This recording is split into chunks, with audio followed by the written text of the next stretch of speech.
In Belogori, an alternate version of ancient Russia, a renowned warrior named Popovich is being chased by a bunch of soldiers, minions of Varvara, a wicked witch. They almost get him with one of their arrows, but Popovich is lucky enough to escape it. He rides ahead of them and cuts down a nearby tree with one swing of his blade, slowing down his pursuers, or so he thought. Varvara, having taken the form of an owl, continues the chase until she knocks Popovich off his horse. The other warriors grab him and pin him down, but it's not enough. Popovich slams his helmet against the head of an incoming enemy, steps on the toes of the warriors holding him down, and kicks the heck out of them. He delivers a suplex to the last soldier, only for an archer to try to shoot him down. Popovich catches the arrow just in time and throws it back to the soldier, hitting him in the butt. Just then, Varvara transforms back into her human form, and Popovich grabs the nearest sword he can find. This doesn't help, though.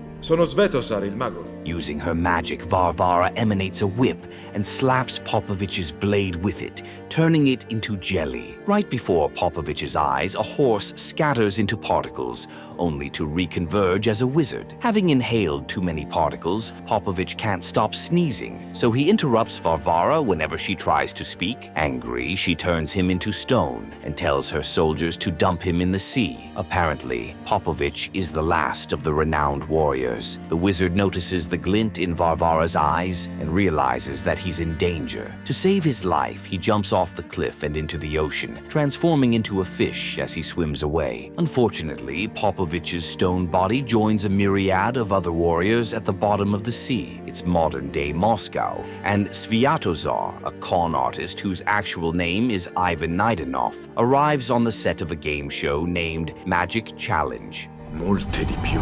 One of the workers tells him to look for a wheel behind the car, a tip necessary to help him look authentic. Ivan goes on stage next, wearing a sun medallion as the source of his power. He's introduced as the Wizard of Light and pretends not to know what he's looking for. Ivan drops hints about it being a circular object, making everyone present stare at him in awe. Ultimately, he points to the wheel behind the car, just like his snitch told him, and everyone is beyond impressed. After the show, Ivan links up with his snitch and pays him what he's due. Just then, an old lady walks out of the shadows, claiming that she sees Ivan traveling to another world where he'll meet his doom. Ivan just mocks her and drives home to his housekeeper, Galina. She doesn't support him scamming people, but isn't above getting extra money. Tu credi? The next day, Ivan makes a house call to a rich female client and lies that her husband, Leonid, is not only an unbeliever, but is also cheating on her with more than one woman. The client begs him to do something about it, so Ivan does a bunch of gibberish and gets paid handsomely. His next appointment is with Kate, and he follows her to a hospital, not knowing the client is her comatose son. When Ivan sees the boy, he can't go through with deceiving Kate. He just walks away, rethinking his life choices. Being an orphan, Ivan had to share the orphanage with some unsavory children. They taunted him for playing wizard and wishing for parents. Worse, they locked him in the closet one night and lied to the caretaker that he was in bed. Looking around, little Ivan noticed a needle and thread and carefully used the needle to unscrew a bolt at the bottom of the door. Slowly, he walked back to the dormitory and sewed shut the sheets of the boys who taunted him. Come daybreak, they were unable to leave their sheets, and all the other orphans laughed at them. Devi smetterla di truffare la gente. Present day, Ivan is at the mall. He stares at the needle now preserved in resin and attached to a string, reminiscing about its importance. Then a couple of suited men show up, escorting Leonid, the same man Ivan lied about. The con man makes a run for it. They almost catch him on multiple occasions, but Ivan manages to give them the slip. He arrives at the water park, pushes a huge man aside, and jumps into the slide. By the time he reaches the bottom, he finds himself falling out of a hollow in a tree and into a parallel universe. Ivan sees a wizard in the same hollow and wastes no time punching him, but the wizard appears in front of him, claiming that Ivan looks just like his father. He explains that Ivan is in Belogori, and the con man refuses to believe it. He tries to hit the wizard with a branch, but it turns into a tree. He jokes about having a tail to wag, and the wizard gives him one. È la ruota di un'auto! Ivan has to hold tight to the narrative that he's in a coma somewhere in Moscow, but the wizard claims that Ivan is the son of Ilya Muromets, a renowned warrior. He goes on to explain how he hid Ivan in a different world per his father's request and hands him Ilya's ring. Mere seconds after Ivan puts it on, an arrow comes flying into the wizard's back. He then scatters into a million pieces as his pursuers show up on horseback. Thinking on his feet, Ivan yells that he's Ilya's son. He pretends like he's about to beat them senseless, only for him to run in the opposite direction. Sadly, he slams into a tree branch and gets captured. Meanwhile, Dobrina, a renowned warrior just like Popovich and Ilya, is now the king of Belogori. He's playing darts with his enormous blade and destroys the target just before Ivan is presented before him. His men tell him about his claim to be Ilya's son, but Dobrina doesn't believe it until he sees Ilya's ring on Ivan's finger. Ecco. In turn, Dobrina officially introduces Ivan to the other warriors, and later on to his wife, Varvara. She's certain that Ivan must be tired, so Dobrina instructs her to show him to his room. Sadly, that's not Varvara's plan at all. Without her husband's knowledge, she has Ivan shackled in a dungeon. He hears a strange voice behind him, and a closer look reveals a warrior cut up with each piece frozen separately. He introduces himself as Koshchei, and Ivan laughs, remembering Koshchei to be immortal in folklore. Outside, Varvara's soldiers have Baba Yaga, a cannibalistic witch, in captivity, and search her for weapons before transporting her to the dungeon. At the same time, Ivan disturbs Koshchei and finds out that he has only a few hours to live. Baba Yaga joins them at this point, hurling snide remarks at Koshchei. Moving on, Ivan wonders if he can return to his world, and Koshchei claims it's possible in two ways. One, through powerful magic, and two, with the help of a magic sword. Mi sono consegnata io. Koshchei breaks into a story about a powerful wizard and his ambitious orphaned apprentice. The wizard craved immortality and knew that the moon and sun united above the Tsar Mountain every 1,000 years. He also knew to put a magic crystal into the sword when the union occurred, but the orphan apprentice killed him out of jealousy and took the sword for himself. When the sun and moon united, the apprentice installed the magic crystal into the sword, and his immortality was sealed. He became Koshchei, the Immortal, and ruled Belogori for 1,000 years until Popovich, Dobrina, and Ilya defeated him. To avoid temptation, the trio split the sword from the crystal and placed a curse on it. Dobrina then took the crystal and locked Koshchei up. Curious, Ivan asks where the sword is, but Koshchei doesn't see the need to tell him because Ivan will either be killed or turned into stone by morning. Mia moglie. That night, while the guard goes through Ivan's things, Baba Yaga summons a frog and sends it to handle the guard. It turns out to be a girl named Vasilisa, and she transforms back into her human form, drugs the guard, and steals the key to Baba Yaga's cell. After releasing the witch, they both break into Koshchei's prison and crack open his frozen parts with axes. They then recoup his body parts, and the immortal warrior becomes whole again. Koshchei has pity on Ivan and instructs Vasilisa to free him. Ivan stops to grab his things from the guard on their way out, not knowing that he's tied to an alarm bell. Sadly, the guard falls over and the bell rings, drawing all the other soldiers to the dungeon. Immediately, Vasilisa uses an axe to take out 2 soldiers, burying the spikes from a club in the head of a third. She then throws Ivan a weapon, but he can't catch it to save his life. Koshchei, on the other hand, gets stabbed by 2 soldiers and doesn't flinch. He fights them off easily, but gets his arm severed in the process. Potrebbe rivelarsi utile. In turn, he uses the severed arm to suffocate an incoming soldier and then smashes a clay bowl over the soldier's head. The team goes on to defeat the others, and Ivan deceives the guard by taking a picture and claiming he stole his soul. The guard grabs Ivan's tail on his way out, so the con man summons courage and forges forward until it rips off. Together, the makeshift team escapes the dungeons and heads into Baba Yaga's magic hut. There, she pulls a lever, and the hut's legs pop out. They run like hell until they're blocked off by soldiers, and Baba Yaga makes a U-turn. Everyone but Ivan stays put as the hut runs. He swings from side to side, almost falling out the window at one point. Luckily, Koschei saves him. As they continue their escape, Varvara hears the ruckus outside and leaves to check things out. The soldiers form a blockade by the gates, wielding torches in wait, and as the running hut arrives, Baba Yaga hands the reins over to Vasilisa. In turn, the witch drops some burning coal down a latch, and the legs of the hut get hurt by it. In piedi, bella!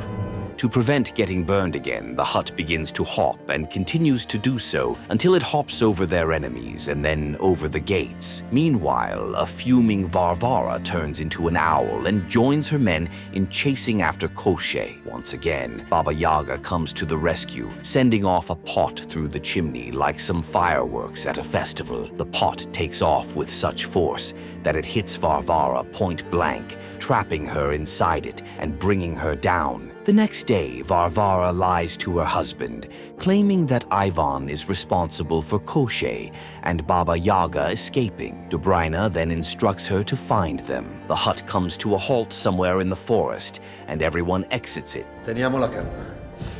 Baba Yaga in a flying mortar. She sends Ivan back inside to fetch some salt and a cauldron, and somehow he sets the hut on fire. They save as much property as they can, but the hut just runs amok when the flames become too hot. As mad as Baba Yaga is, she obeys Koschei's order to let Ivan leave. Together, the four of them head out to the White Mountains in search of the magic sword. They stop on the way for a mini photo shoot, and Ivan uses Koschei's hand as a selfie stick. At the same time, Varvara and her men come upon the spot in the forest where Baba Yaga's hut was burned, and one of them has the misfortune of stepping on a potion. He's turned into a tree for his troubles. Koschei and the others have to cross the Death River, but they can't do it without Vodyanoi, the merman's help. For this reason, they station Vasilisa by the edge of the swamp, using her beauty as bait. It works. Vodyanoi swims to shore to introduce himself, only for a crab to reveal Vasilisa's truth about being a frog. Angry, the merman tries to grab her, but Ivan interferes. They'd both lose, but Koschei shows himself in time, pulling Vodyanoi aside for a chat. Meanwhile, Baba Yaga pours some life water on a rejuvenating apple, waits for it to become whole, and consumes it. This transforms her into a much younger and beautiful woman. She easily catches the eyes of both Ivan and Vodyanoi. Koschei promises to hand Baba Yaga over to Vodyanoi if he escorts them through the Death River. Transfixed, the merman disappears into the river, just long enough for Baba Yaga to ask for the flying mortar to be brought over. Soon, Vodyanoi returns with some flowers for her, and Koschei lies, claiming Baba Yaga's name is Marfa and that she's been mute since birth. Slowly but surely, the merman fills the mortar with water from the swamp and gets in as they continue their quest. Still on their tail, Varvara arrives at Vodyanoi's swamp and disturbs the waters until a crab jumps out. It then reveals everything that happened to her. Varvara immediately summons an arrow using her magic and shoots it high into the sky. Back at the palace, Dobrina is getting fitted for his latest armor. He'd rather see it on one of his men, and as the soldier is trying it out, Varvara's arrow buried itself into him. It possesses him for a moment, replacing his face with the witch's just long enough for her to warn Dobrina about Koschei and Vodyanoi's alliance. On their journey, the crew has to cross the cave of a giant. Everyone tiptoes, trying their best not to alert the giant, who's busy stirring her lunch. Of course, Ivan's phone chose this time to ring. Turning around, the giant notices she has intruders and gets up to her full height. Koschei tries to pull rank, but he gets smacked outside with a giant spoon.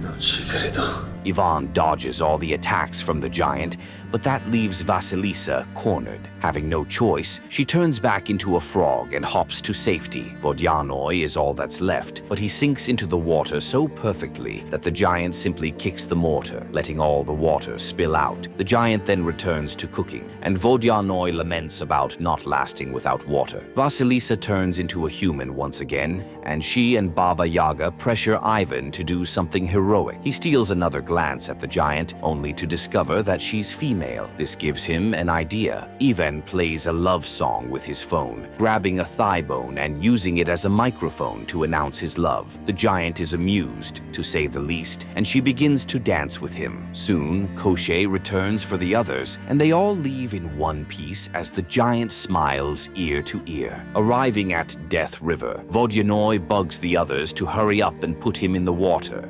Il tuo amico Pinnato se la prende comoda. Apparently, the river is plagued with carnivorous fish, so they need the merman to assert dominance over them. Unfortunately, the fish rebel against Vodyanoi, sinking their teeth into him like he's any other prey. Discouraged, the others just watch as the merman crawls to shore and dives into a nearby well. Vasilisa is especially angry, so much so that she almost clashes swords with Koshchei. Ivan breaks up the fight, but Vasilisa refuses to travel with the group any longer. As she storms off, Koshchei explains how Varvara turned Vasilisa and her entire family into frogs just because Dobrina took a liking to her. She was lucky enough to find Baba Yaga, who helped her attain her human form. But if Koshchei and Baba Yaga don't regain their full strength, Vasilisa's family is doomed to remain frogs for the rest of their lives. Ivan goes after her and finds her crying a few yards down. Svelti, mi sto prosciugando! He comes clean about Koshchei telling him her story, and then tells his, revealing how he used to dream about parents he didn't have. Basically, Ivan encourages Vasilisa not to give up on family. He notices a small bunny in the bushes and picks it up. He hands it over to Vasilisa, and while she's petting it, she notices a blue glint in its eyes. She throws the animal away out of shock, but Ivan queries her. This stops the moment the bunny transforms into Varvara. They run back to the riverbank to warn the others, but it's too late. Varvara and her men surround the team within seconds, leaving them no choice but to jump into the same well Vodyanoi jumped into. To buy some time, Baba Yaga sets the forest ablaze before jumping and blocks the entrance with her flying mortar. While Varvara's men hack away at the mortar, Vodyanoi surfaces, revealing that the well is at least 40 feet deep. He looks around for Marfa, but finds Baba Yaga in her stead. He throws a tantrum about being deceived, only for Koshchei to make it clear that their enemies will skin him alive if they don't escape. Fa qualcosa, no? With this, Vodyanoi admits that there's a tunnel at the bottom of the well blocked by a boulder. In turn, Ivan challenges the merman to do something, to drink the water even. Vodyanoi takes his suggestion, swims deeper into the well, and swallows all of the water. Subsequently, Koshchei and the others descend until they find the tunnel. Ivan pushes the boulder aside, and Vodyanoi sends them on their way, promising to block the path after them. They all thank him and cross just before Varvara arrives. Vodyanoi refuses her passage through the tunnel, and she turns him into stone. Fortunately, this doesn't stop all the water he swallowed from escaping, and they push Varvara to the surface like a fish caught in a whale's blowhole. Later on, Ivan and the others burst out on the other side of the Death River, and with one day left, they continue their journey across the mountains. A curious Ivan then bothers Koshchei for details about the magic sword. In response, the immortal warrior tells him that all he has to do is grab and swing the blade for it to take him home. Just then, a boulder breaks off the mountaintop and falls from above, and Ivan saves Koshchei from it. Koshchei just laughs and reminds Ivan he's immortal. Another boulder falls on him for good measure. That night, Koshchei and the others make camp. Mosquitoes disturb Ivan so much that he jokes about Vasilisa eating them. She doesn't find it funny, so she storms off. Ivan realizes his foolishness at this point and goes after a random frog, apologizing to it sincerely. The real Vasilisa then shows up, only for Ivan to tell another insensitive joke. To atone, he apologizes again and gives her his needle necklace, claiming it's a good luck charm. Vasilisa, scusami, parlo... They go on to bask in this beautiful moment until a croaking frog snaps them out of it. Ivan then admits that he's neither a warrior nor Ilya's son, and that he was brought to Belogori by mistake, or at least he thinks that's what happened. This makes Vasilisa mad anyway, seeing as the legend clearly states that only Ilia's descendant can find the magic sword. Any other person will perish the moment they wield it. Ivan pretends like he's always known this, and Koshchei shows up to drive them to bed. Early the next morning, Ivan gets up before everyone else and takes a walk. He's unfortunate enough to run into Varvara and her men, and when he tries to call for help, he's knocked out. Vasilisa wakes up next, and then Koshchei, both wielding weapons and ready to fight. In turn, Varvara releases her magic in the form of a whip, ties Koshchei up with it, and slams him into the nearest boulder before leaving him be. She turns her attention to Vasilisa next, swinging her whip in an attempt to bring her down. Koshchei non te l'ha detto? Somehow, Vasilisa dodges it every time, but finds herself at the edge of a cliff. Losing her footing, she falls over, and a guard comes to confirm that she's done for. Ivan tries to run after her, but gets stopped by the soldiers. Baba Yaga wakes up at this moment, only to get captured seconds later. Fortunately, Vasilisa turned into a frog the moment she tipped, and held onto Ivan's needle necklace to stop herself from falling. Ivan sees her just before he's taken away, and can't help but crack a smile. After journeying for a few hours, Varvara pulls her prisoners into a valley filled with over 100 swords dug into the ground. She cuts Ivan loose and sends him forth to find the magical sword. Unsure, Ivan plays along, stalling until he comes upon a sword he likes. He touches it sparingly for fear of perishing, and when nothing happens, he tries to pull it. He succeeds. Così mi distrae. Lifts the sword into the air and yells that he has found the one. Varvara almost believes him, but the blade he picked out breaks in two. The witch feels like she's been mocked, so she sends her magic into the ground, blocking off Ivan's path at every turn. He grabs a shield, but she sets it on fire. To defend himself, Ivan then grabs a branch from the rubble, only for it to transform into quite the regal blade. Laughing, he swings the sword, and the blowback easily knocks Varvara off her horse. He threatens her soldiers not to move an inch, and then cuts Koshchei and Baba Yaga loose. Moving on, he hands the blade to Koshchei, reminding him about their deal to send him home. As though summoned, Dobrina rides out of the shadows at this moment, calling Ivan a traitor and accusing him of plotting with his enemies against him. Ivan tries to defend himself, revealing everything that Varvara has been up to. To everyone's surprise, Dobrina pulls his wife in for a hug, commending her for doing a good job. As it turns out, Koshchei was the traitor. He and Dobrina had an agreement. The sword in exchange for the crystal housing Koshchei's immortality. Non te lo ripeterò un'altra volta. Varvara chasing them was never part of the agreement. Dobrina brushes it all under the rug and retrieves the crystal from his wife. He then stretches it towards Koshchei, who stretches the sword in return. Unfortunately, the crystal crumbles to dust, and Koshchei realizes that Varvara is still in possession of the real one. Just then, Vasilisa jumps Dobrina, transforming into her human form mid-air. This distraction is enough for Ivan to break free and grab the magic sword for himself. Vasilisa is expecting him to fight, but Ivan betrays her and opens a portal back to his world. As he dives into the portal, Vasilisa throws his needle necklace after him. Ivan appears on the floor of a coffee shop in modern Moscow and quickly sits like he's always been there. His needle necklace drops seconds later, reminding him of how terribly he treated Vasilisa. Cosa vi porto? Shortly, he heads home to Galina, who finds what's left of the life water. A dejected Ivan swipes it and his dirty clothes and heads over to do his own laundry. As the clothes wash, he scrolls through the pictures he and the others took in Belogori, depressing himself even more. Ivan is still scrolling when he gets a call from the folks at Magic Challenge, and he drops everything and runs off. Instead of going to the game show, he arrives at the mall minutes later and rushes to the water park. Like he did before, Ivan jumps into the water slide, but ends up in the pool instead of Belogori. Some folks show up and ask Ivan to leave the pool, and when he proves stubborn, he gets locked up in a cell. He's sulking when he realizes that the man he's sharing a cell with is the same wizard who summoned him to Belogori. Non l'avrei fatto comunque.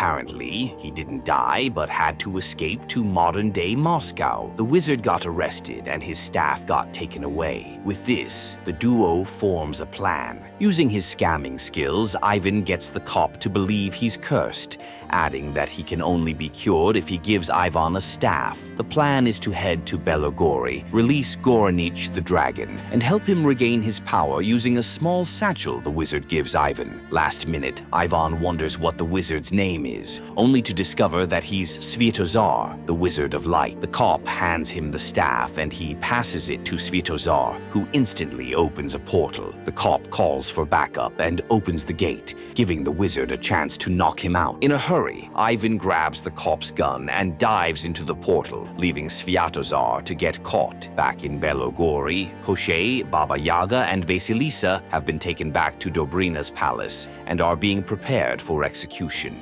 Aspetta.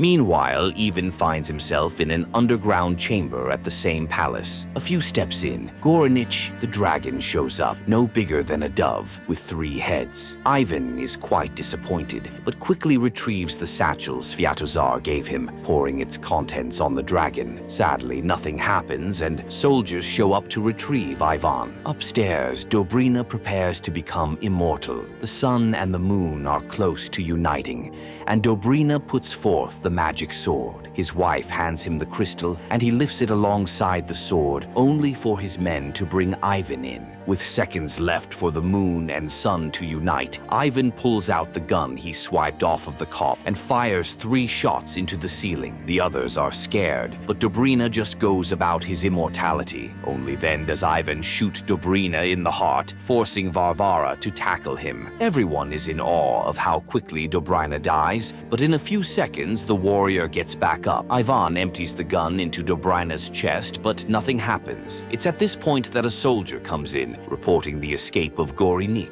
A quanto pare il vecchio si sbagliava. The pint-sized dragon flies into Dobrina's armor and everyone laughs. The moment the warrior turns his back, Goranich engulfs him in flames. It still doesn't leave a scratch. The dragon goes on to terrorize the others, and Varvara tries in vain to shoot it down. During this time, Ivan frees Vasilisa, and the first thing she does is slap him. She then asks him to distract Dobrina so they can destroy the magic crystal. Ivan listens and challenges Dobrina to a duel, making it so the warrior puts the magic sword aside. Using regular blades, the 2 men duel it out on one end, while Vasilisa and Varvara duel it out on the other. The witch easily gets the upper hand, grabbing the magic sword, but it gets to a point where Vasilisa knocks the crystal out of it. Finalmente anch'io. Dobrina knocks Ivan's sword out of his grasp, but the con man keeps taunting him to keep his attention. Goranich frees Koshchei of his restraints amidst all the ruckus. Apparently, Dobrina blames Ivan's father, Ilya, for ruining his life. Back then, they fought over who would rule Belogori, and Ilya defeated Dobrina fair and square. He was about to deliver the finishing blow when Varvara showed up and turned him to stone. Back to the present, Dobrina knocks Ivan down again, while his wife continues to fight with Vasilya over the crystal. The warrior breaks Ivan's needle necklace with a swipe of his blade, and Koshchei interrupts him. He reveals the crystal already in his grasp, threatening to destroy it. Dobrina doesn't seem so scared because Koshchei will die too. While they're talking, Varvara throws a blade, which cuts off Koshchei's arm with the crystal still in it. The arm slides to Dobrina, and he steps on it to keep it in place. Shortly after, Ivan takes what's left of his needle necklace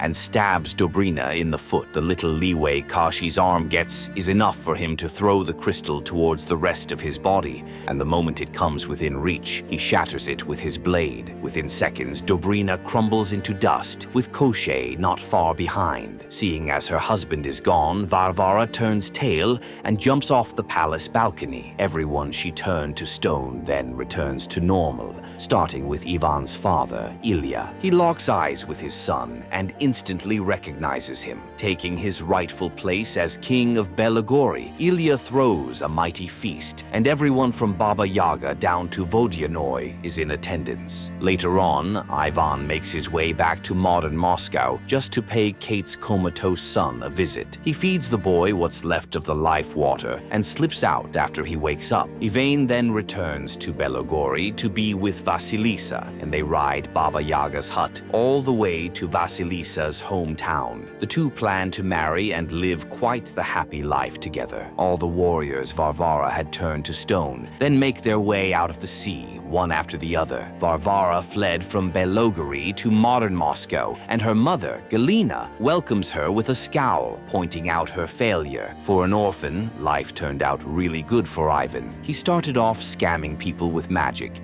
and ended up realizing that it exists. He got to meet his father, got to find love, and even made friends in the weirdest places. Your happiness might just be in the place you least expect.